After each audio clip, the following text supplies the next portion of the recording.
Je vous donne un commandement nouveau, c'est de vous aimer les uns les autres. Tiré du chapitre 13 de Jean. Sœurs et frères, paix et joie. Parvenu au 5e dimanche de Pâques, la liturgie nous fait vivre le bilan de l'œuvre missionnaire de Paul et Barnabé et nous fait goûter avec Jean à la préfiguration magnifique de l'aboutissement de l'espérance chrétienne, à savoir un ciel nouveau et une terre nouvelle, la Jérusalem nouvelle, demeure de Dieu avec les hommes. Pour parvenir à cette dernière, il nous faut jouir de l'héritage du Christ Jésus, qui, avant de passer de ce monde à son Père, a légué aux disciples, donc à nous, un commandement nouveau. Comme je vous ai aimé, vous aussi, aimez-vous les uns les autres. Il s'agit de la carte d'identité même du chrétien. À ceux-ci tous reconnaîtront que vous êtes mes disciples, si vous avez de l'amour les uns pour les autres. Jean chapitre 13, le verset 35. Nous vivons aujourd'hui dans un monde où l'amour fraternel, l'amour don, l'amour tout court perd de sa valeur, de sa teneur, de sa saveur. Un monde dominé par la haine, la violence, les guerres, l'insécurité ne saurait abriter l'amour.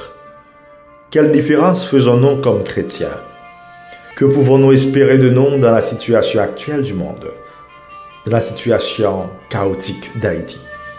Vivons-nous vraiment de l'amour du Christ? De quel amour vivons-nous? Maintenant, le Fils de l'homme est glorifié, et Dieu est glorifié en lui. Jésus se dit glorifié déjà, car il a aimé jusqu'à la fin. C'est précisément par son amour extrême pour les siens et par son obéissance à la volonté du Père qu'il sera pleinement glorifié sur une croix. Nous pouvons reprendre la question d'Ansel Grand. L'amour est-il en perdition? Beaucoup d'entre nous ont des difficultés à vivre des relations profondes. Nous oublions si souvent que l'amour doit être entretenu, nourri. Idéaliser l'amour ne fait qu'entraver notre mode de vie au quotidien. Au-delà des explications sociologiques, psychologiques, nous avons besoin de la dimension spirituelle pour que l'amour réussisse. Notre amour doit être ancré dans le Christ, le tout amour. Le véritable amour nécessite de dépasser ses blessures, ses déceptions, ses échecs et de mettre en œuvre les valeurs de l'amour. Le pardon, la reconnaissance, la patience. Souvent, on parle de 3 types d'amour. Philia, Eros, Agapé. Philia, c'est l'amour profond. L'amitié. L'Eros, c'est l'amour patient.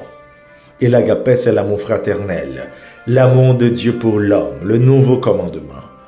L'amour de Dieu nous lie intimement à lui. Le pari de l'amour est un combat pour la fidélité. Si vous gardez mes commandements, vous demeurerez dans mon amour. L'amour du latin caritas se dit aussi charité. La charité est la mère de toutes les vertus. C'est la vertu théologale par laquelle nous aimons Dieu par-dessus toutes choses pour lui-même et notre prochain comme nous-mêmes pour l'amour de Dieu. L'homme aime car il découvre qu'il est aimé en premier par Dieu. D'ailleurs, c'est ce que nous dit Saint Jean, Deus caritas est, Dieu est amour. Saint Paul nous dit dans l'hymne à la charité que nous aurions beau distribuer toute notre fortune aux affamés, jusqu'à nous faire brûler vifs. S'il nous manque l'amour, cela ne nous sert à rien. Car l'amour prend patience, l'amour rend service. L'amour ne jalouse pas, il ne se vante pas, il ne se gonfle pas d'orgueil, il ne fait rien d'inconvenant, il ne cherche pas son intérêt, il ne s'emporte pas, il n'entretient pas de rancune, il ne se réjouit pas de ce qui est injuste, mais il trouve sa joie dans ce qui est vrai.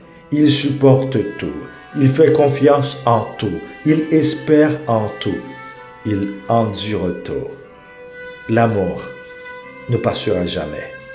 1 Corinthiens 13, versets 3 à 7. Sœurs et frères, n'ayons pas peur d'aimer.